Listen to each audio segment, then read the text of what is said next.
A little noisy, so you're not going to get a lot of narration. This is where all the cooking takes place. Very busy. All the women are very busy doing the cooking. Mother's been busy all morning.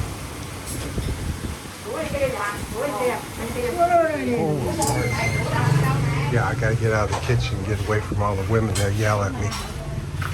So this is the parents' main room. You can see more women preparing food. We got some construction going on nearby, so it's noisy. Now this is the worship table for the offerings. No alcohol, beer, cigarettes, candy, food. And then this is the paper money and everything that yours truly shall burn just outside as part of the worship process. This is her parents' home. Now, if you look at this area, they're doing a lot of construction to this government building right here, which is good. They're rebuilding it and renewing it. This is like a small government meeting place.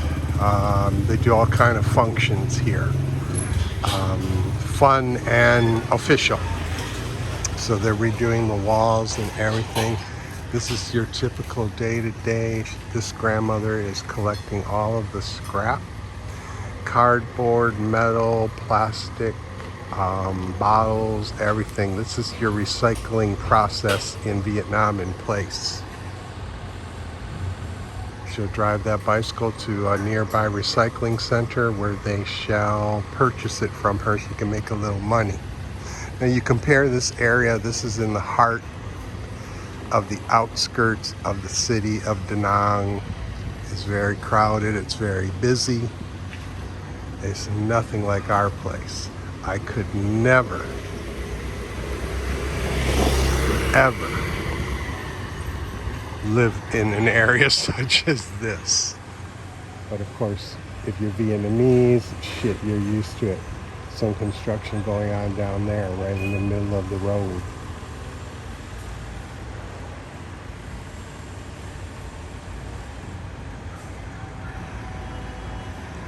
This is new. So whatever they're doing in this house, now it's a mom and baby care center out of a home to do business, to make money, to provide additional income. Some tall homes out here. This one's very old, but it's like I was telling you, patriarchal, family-oriented society, communist socialists, everybody together as one.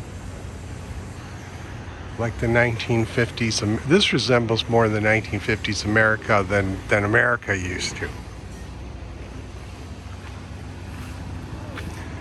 Anley's parents' neighbor right across the street here, he works for the government.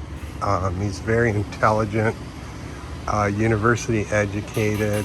They have a very small house, but as you can see, he has a car. They have two children, two boys, one about 8 and one about 18 months. This is day to day, every day. If you come around the corner from Anley's parents' house, you can walk down this little walkway into more homes, more little streets, more twists and turns, more avenues. And you can get lost back here. It goes one way and then it goes this way. And some of these streets you will go down to the end of them and then they'll just stop. And you're like, oh, so sorry.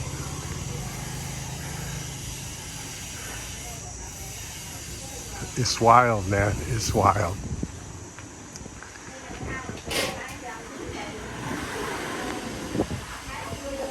You won't see foreigner tourists touring around here to see how Vietnamese people actually live. We're gonna go inside. I'm gonna show you. It's loud, so I don't know if I can narrate. I'm gonna show you a few of the things that her mom generally, mostly, Pops helps a little, sells out of her tapwa to the neighborhood, to the general neighborhood.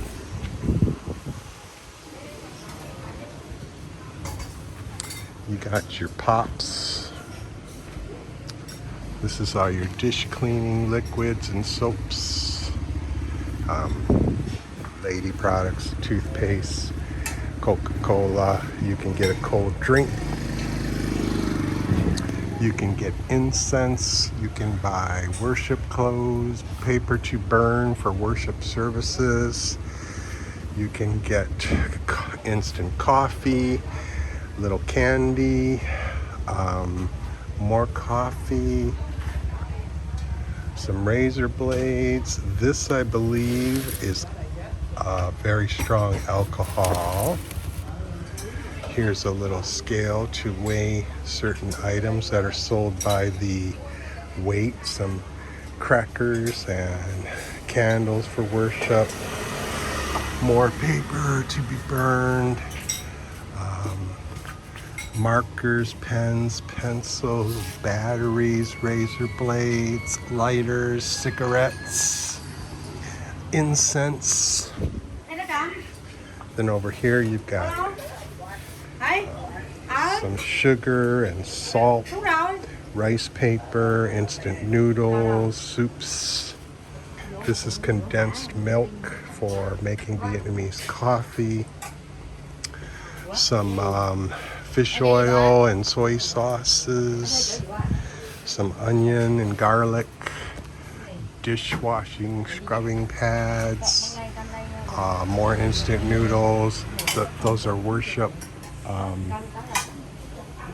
bigger, more different kind of worship paper that gets burned. Up here, little candies. That is actually part of worship also. You'll throw the candies and stuff out onto the street. Don't ask me for details, okay?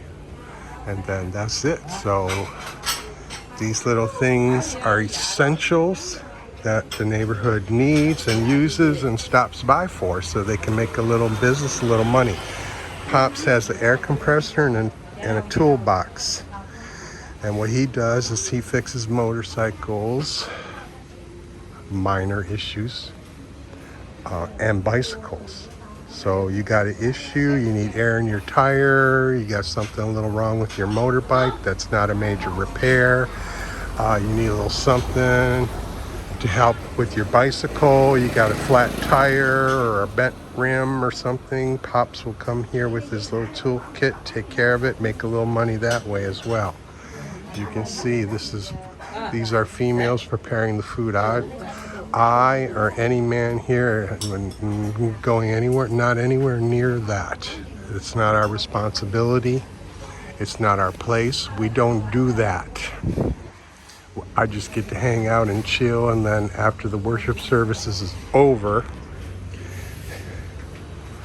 the official process, and that paper that I'll be burning inside of this black bucket here to send, I don't know, up to the gods or up to into the air where the ancestors are.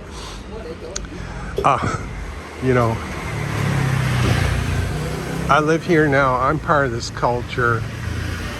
I don't believe in a lick of it, but out of respect, I will participate in the process. But in terms of believing in the religion, the Buddhist religion, no. For me, it's a robotic kind of process, and that's all it is. And then we'll get those little chairs, red chairs. We'll get these tables in, surround them, and then we'll eat a good hearty meal. So this is where the parents live. This is where they sell their shit.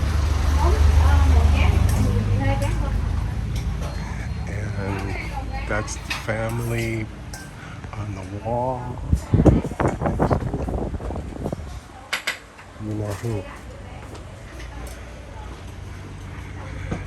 You get your picture on the wall of a Vietnamese home, that means you are part of the family, and that's me. So there you have it. Here's a nice little look at a typical Vietnamese neighborhood inside, deep inside. And it's noisy, it's chaotic, there's not a lot of privacy. On the plus side of that, you get in any kind of trouble or need any kind of help, it's at your fingertips. All of these people will help one another with anything. You need the shirt off their back, you got it. That's the more awesome parts of socialism, is that these people are together. That's been ingrained in them historically through communist socialism. We are one. We are a strong country. We are a strong people, you know. We're also kind and generous to one another, even though there's crime everywhere, of course. I'm not going to deny that. But generally, you have a calm, generally Buddhist mentality within the construction of the society here. So, and that's reflected in the kindness and generosity and friendliness of the people, which even the tourists and tourist magazines and publications and articles all talk about. Oh, we went to Vietnam for vacation, and the people are wonderful and friendly and warm and kind, and it's true. But you get in a neighborhood like this for a Westerner like me, oh, no. I would go batshit crazy just based on the chaos and the noise. There goes, I believe that is a police officer headed to work. But yeah, there you go, folks, there you go. Compare this to my idea and my wife's idea of how we want to live going forward. And you see that in my vlogs on our property. You know, none of this craziness, none of this chaos. And in Hoi An, where we live now, the one beautiful thing about this little noisy, crazy, compacted neighborhood is that these people all know one another. Because they're so tightly packed, they have to get along with each other. There may be an argument or a dispute or something, but there's nothing crazy that goes on. These people all work to get along with one another. And it's all Vietnamese. There is no tourism out here. Where we live now in Hoi An, shit. It's crazy time.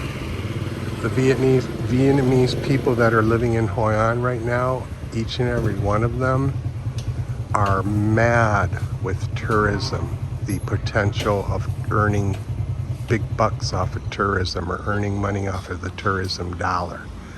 So they are not authentic anymore. I got to cut this short, so there you go.